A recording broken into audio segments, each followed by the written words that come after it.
Items 2, 3, and 4 are land sales. Item 5 was a rental dwelling license denial for 5420 44th Avenue South. Item 6 is a series of liquor, business, and gambling license applications. 7 is the city's partnership applications with the National Endowment for the Arts. 8 is the proposed restructuring of existing neighborhood revitalization program loan and grant agreements. And 9 is the director fees schedule for gas burner permit. I will move approval of all of these items.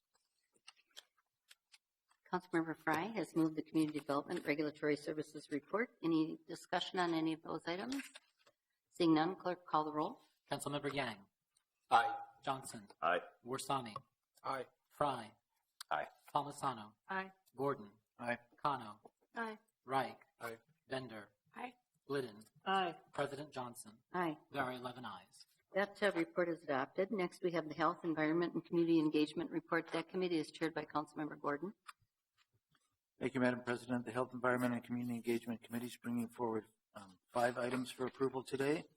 The first is 2 appointments to the Minneapolis Advisory Committee on Aging, Mary Tracy from Ward 1 and Richard Kevaney from Ward 3. Second item is accepting a grant from Hennepin County for $24,000 to provide services at our school-based clinics.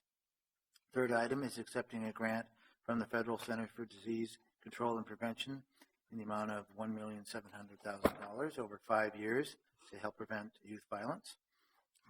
Fourth item is authorizing some amendments to community wellness contracts. These are basically extending these a little bit further in time with 3 of their agencies we contract with. And the final item is authorizing a joint powers agreement and memorandum of understanding with the Hennepin County and the Minneapolis Public Schools to keep our youth truancy services going through December 2026. And I will move all 5 items forward for approval. Councilmember Gordon has moved the Health, Environment, and Community Engagement Report. Any discussion on any of those items? Seeing none, clerk, call the roll. Councilmember Yang. Aye. Johnson. Aye. Warsami. Aye. Fry. Aye. Palmisano. Aye. Gordon. Aye. Kano. Aye. Reich. Aye. Bender. Aye. Glidden. Aye. President Johnson. Aye. There are 11 ayes. That report is adopted. Next, we have the Intergovernmental Relations Report. That committee is chaired by, or the vice chair of that, committee is chaired by Councilmember Glidden. Thank you, Madam President. We have one item before us today, and this is a passage of a resolution expressing solidarity with Indigenous resistance to the Dakota Access Pipeline. I would go ahead and move approval, and I think there'll be at least one person wanting to make comment. Councilmember Glidden has moved the Intergovernmental Relations Report. Any discussion on that item? Councilmember Kano. Thank you, Madam President. First of all, I want to thank my colleagues in the Intergovernmental Relations Committee for hearing this issue, and thank you to Council Vice President for allowing us to have that conversation. We had a packed room full of folks with a very detailed presentation put together by MN 350 and supported by a wide number of groups and Minneapolis residents, as well as 2 Indigenous speakers, and some of them are here today. So I want to thank Monica Flores, who's the co-chair of the Metropolitan Urban Indian Directors Group, who has an official relationship with the city of Minneapolis to represent the Indigenous community here in our city. And also want to thank Christine McDonald, who is here from our Neighborhood and Community Relations Department, who works so hard with our Native American population here. This issue is really important to our residents, and I wanted to just briefly comment on this because I know that there has been some questions about why would Minneapolis do a resolution like this. So contextually, so folks know, Minneapolis has the largest concentration of urban American Indian people in the entire nation. A lot of these folks have connections to the Standing Rock Nation. They are either enrolled members, such as Monica is here today, or they are descendants of that nation. Additionally, there is wide solidarity within the other Indigenous nations that live in Minneapolis, in support for what's happening in North Dakota and in support for the issue of protecting the water and protecting the wild rice economy and protecting the environment. And so because of that connection, residents in my ward were actively going to the camp and announcing that they were going to the camp to show support and requested that we show support as well as a council. So that's how the birth of this resolution was born. And Indigenous leaders here, not only from Little Earth and from the Metropolitan Urban Indian Directors Group, who also submitted a letter in support of this resolution, have been very vocal about this issue, but also the environmental groups some of them are here today. We have Patty O'Keefe from Minnesota 350, who's been working on this issue, MPERG, Sierra Club, and as well as Honor the Earth, who is headed by international activist and environmental justice leader Winona LaDuke, who is currently at the camp right now in North Dakota. So on the heels of the Sandpiper Line defeat in Minneapolis, in Minnesota, who threatened the White Earth reservations, indigenous sovereignty, this issue of the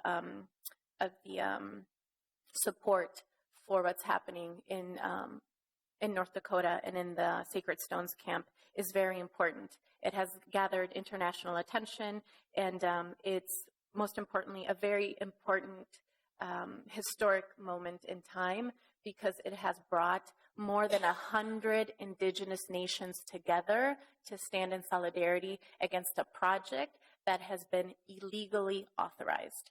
There has been no environmental review that has been upheld by the state laws to really support this project moving forward. So this is about holding ourselves accountable as government entities. This is about listening to our residents and responding to our residents.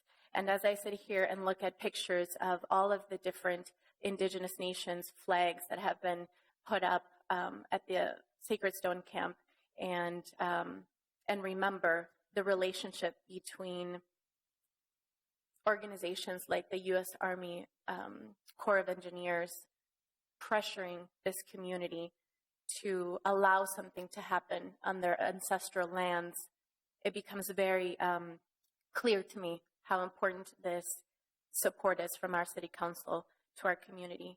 So in order to protect the environment and in order to support indigenous sovereignty, I urge my council members to approve this resolution that has been also approved by our Intergovernmental Relations Committee.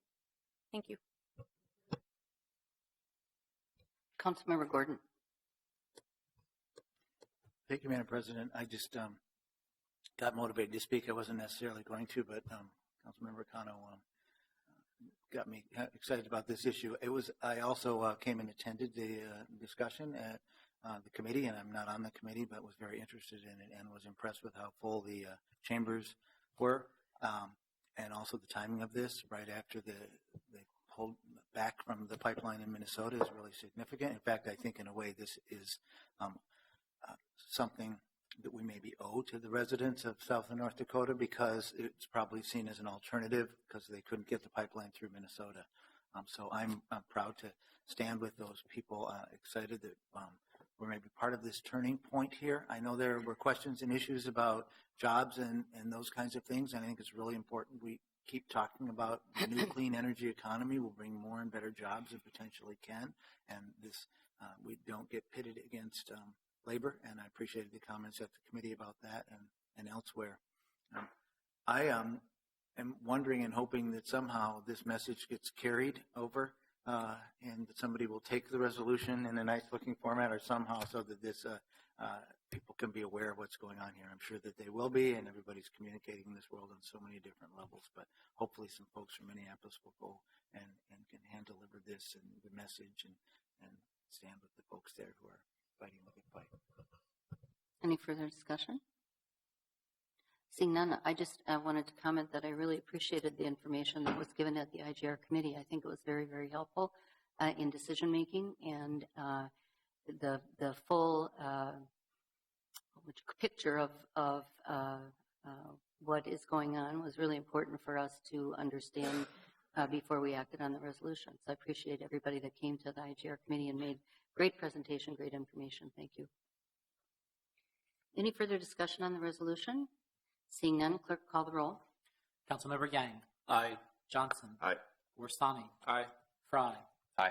Palmisano. Aye. Gordon. Aye. Kano. Aye. Wright. Aye. Bender. Aye. Glidden. Aye. President Johnson. Aye. There are 11 ayes. That report is adopted. Next, we have the Public Safety, Civil Rights, and Emergency Management Report. That committee is chaired by Councilmember Yang. Thank you, Madam President. Today we have 8 items for approval. The first item is a contract with the University of Minnesota Veterinary Clinic for veterinary services. The second item is a MOU with the Metropolitan Police Departments of Washington, D.C. for officer participation at the presidential inauguration. Third item is a travel expense donation acceptance for our chief. Fourth item is a custom door gift acceptance from Aaron Carlson Corporation. Fifth item is a security film and labor gift acceptance from Seabon and Sun Control of Minnesota. Sixth item is a grant acceptance from the state of Minnesota's 4th Judicial District for police liaison and monitoring services. The seventh item is a grant acceptance from the Minnesota Department of Public Safety, Office of Traffic Safety to support traffic enforcement. And the last item is a grant acceptance from the Minnesota Department of Public Safety, Homeland Security, and Emergency Management Division for Emergency Management Preparedness Grant. And I will move all items for approval. Councilmember Yang has moved the Public Safety and Civil Rights Emergency Management Committee report. Any discussion on any of those items? Seeing none, clerk call the roll. Councilmember Yang. Aye. Johnson. Aye. Warsami. Aye. Fry. Aye. Palmisano. Aye. Gordon. Aye. Kano. Aye. Wright. Aye. Bender. Aye. Glidden. Aye.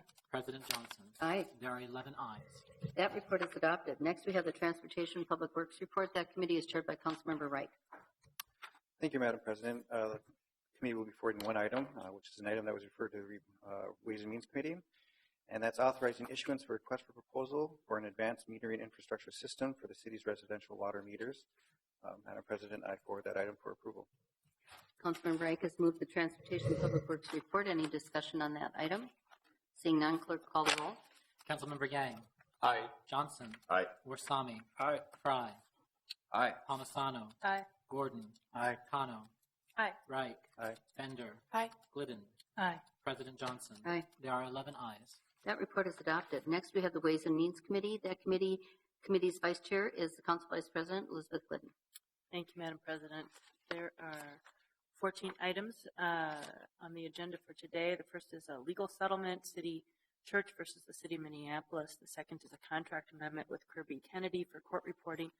Item 3 is a grant application to the Substance Abuse and Mental Health Services Administration and authorizing submission of that grant. Item number 4 is accepting a low bid of Meisinger Construction Company for the Minneapolis Convention Center Exhibit Hall entry fronts. Item number 5 is accepting low responsive bid of Huffcore for Minneapolis Convention Center operable wall partition replacement. Item number 6 is authorizing an increase regarding the contract with Yahweh and Associates Corporation for the Fridley Softening Plant Toilet and Locker Room Upgrade Project. Item number 7 is a contract amendment with Morcon Construction for Elevator Upgrade Project, and this is an increase in the contract. Item number 8 is authorizing a contract for architectural and engineering services with Wold Architects for fire stations number 4 and 8 renovation projects. Item number 9 is authorizing departmental appropriation adjustments for the HUD 2016 Consolidated Plan Final Department Allocations.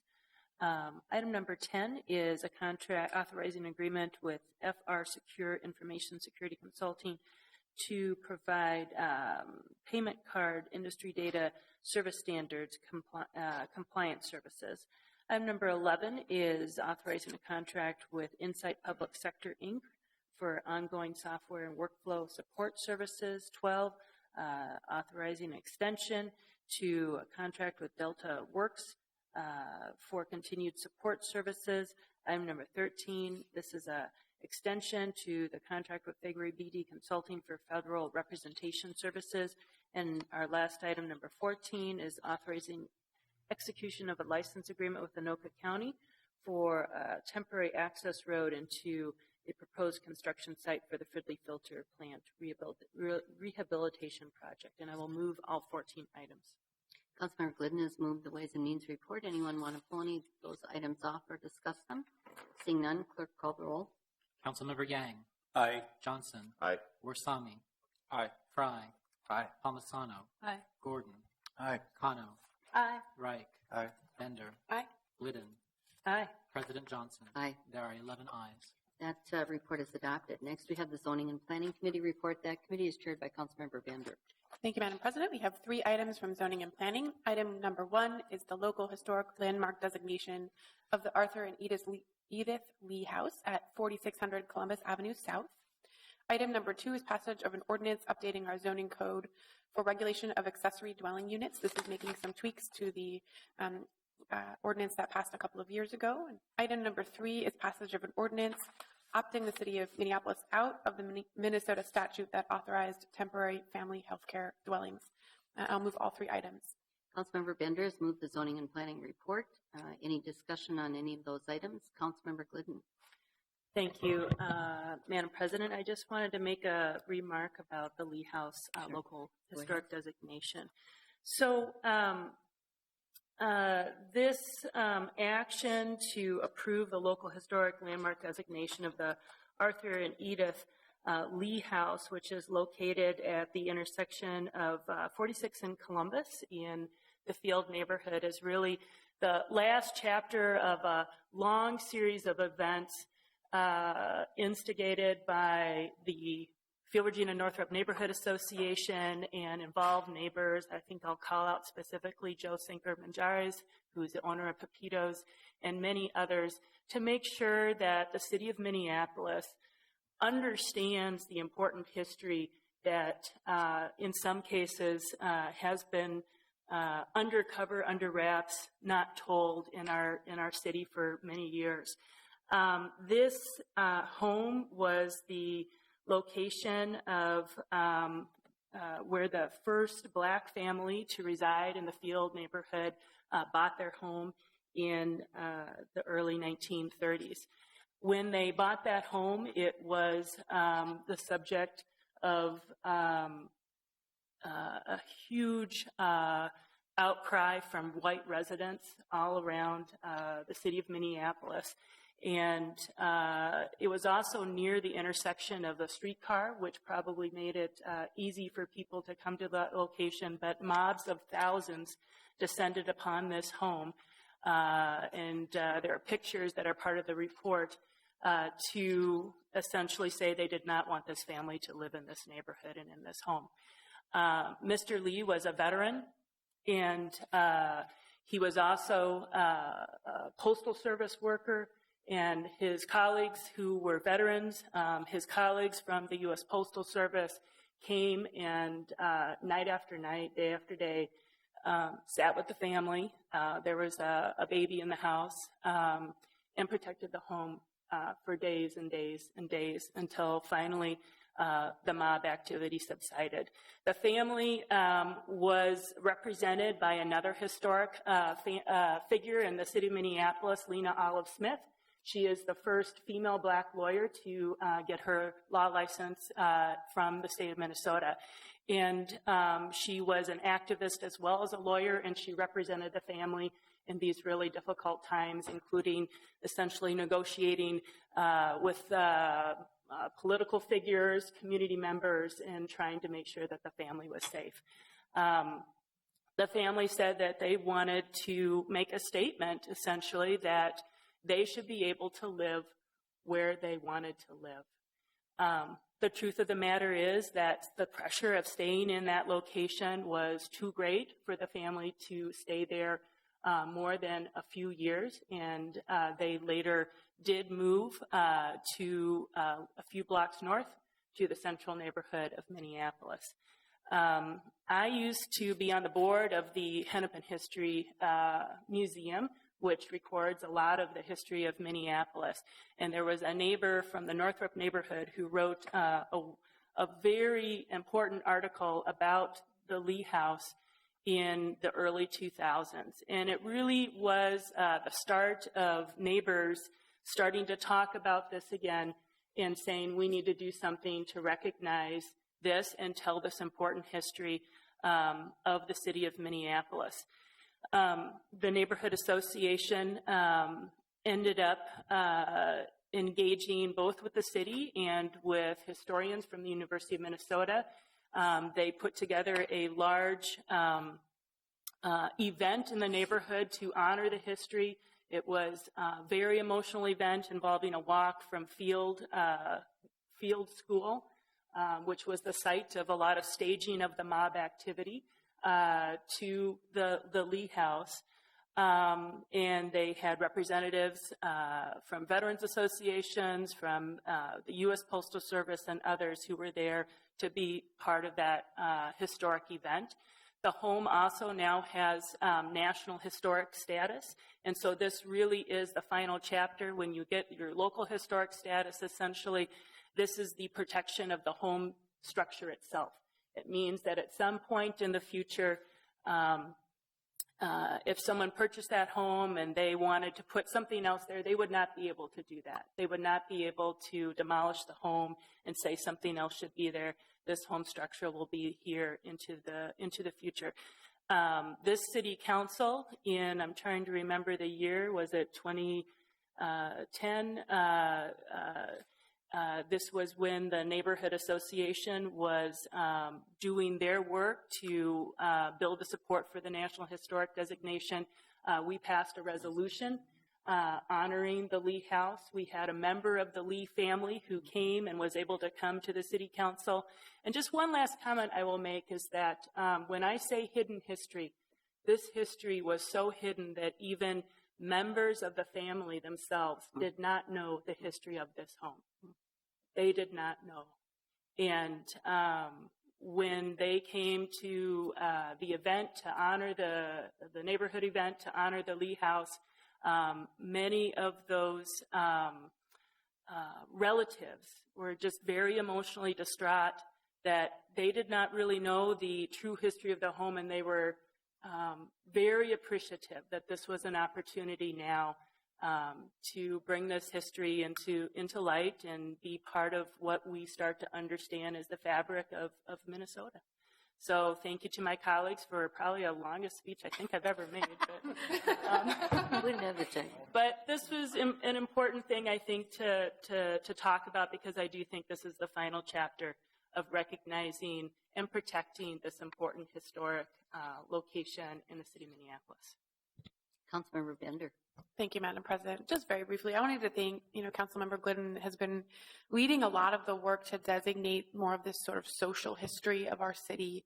I think it's really important. And so I hope that we will continue along that path. I know this was very community driven in one part of the city, but I think it's important across the city of Minneapolis for us to be cognizant of course, the physical character of our neighborhoods and the history there in the physical form of our neighborhoods, but also the social history. And I think in particular, this more painful social history that is important for us to acknowledge going forward. Any further discussion? Seeing none, I want to thank my colleague, Councilmember Glidden, for this. And we've had long talks about this, because this is a neighborhood that I actually went to high school in, and went to school with a lot of young women who lived in that neighborhood, young women of color. And I was from North Minneapolis, and I used to take the bus every day across the city to go to school in South Minneapolis. And her work then prompted discussion with my classmates. We still have kind of an email group. And I found out things that I did not know 50 years after graduating from high school that families of my classmates had gone through. And so when you talk about hidden history, it is absolutely the truth. And stories of how people broke the line of a particular street that people weren't supposed to buy beyond a particular street, all that kind of thing is part of Minneapolis's history. And I really want to thank you for that work and educating me and understanding better again my friends that I've had for so many years and the challenges that their families face. So thank you. On the zoning and planning report, clerk, call the roll. Councilmember Yang. Aye. Johnson. Aye. Warsami. Aye. Fry. Aye. Palmisano. Aye. Gordon. Aye. Kano. Aye. Wright. Aye. Bender. Aye. Glidden. Aye. President Johnson. Aye. There are 11 ayes. That report is adopted. Next, we have the introduction and referral calendar. The first item is a motion by Councilmember Glidden to introduce at the subject matter of an ordinance amending the code relating to administration personnel for first reading and referral to the Committee of the Whole, adding a new Title 13 entitled Classified Service. Any discussion on that introduction? Seeing none, clerk call, all in approval say aye. Aye. Opposed? That carries. Next, we have a motion by Councilmember Frye to introduce the subject matter of an ordinance amending the code relating to workplace regulations for first reading and referral to the Committee of the Whole, amending provisions contained in the workplace regulations ordinance. Unanimous consent is required on that. Any discussion? Seeing none, all in approval say aye. Aye. Opposed? That carries. Under resolutions, I'm just going to briefly read the title of each one, and then we'll act on them all at once. The first is the Edison Student Athlete James Swafford Honorary Resolution, the Edison Women's 2016 Varsity Track Team Honorary Resolution, the 2016 Community Gardening Day Honorary Resolution, the 2016 Light the Night Walk Awareness Day Honorary Resolution, the 2016 National Pregnancy and Infant Loss Awareness Day Honorary Resolution. We also have the 2016 International Trigeminal Neuralgia Awareness Day Honorary Resolution, and the 2016 Unity Day Honorary Resolution, the 2016 World Mental Health Day Honorary Resolution. Any discussion on those resolutions? Seeing none, all in approval say aye. Aye. Opposed? That carries. Under new business, Councilmember Palmisano gives notice of intent to introduce at the next regular meeting of the City Council the subject matter of an ordinance amending the code relating to the zoning code, amending floodplain regulations and maps consistent with requirements of the National Flood Insurance Program. That notice is given. Any discussion? I'm sorry, that notice is given.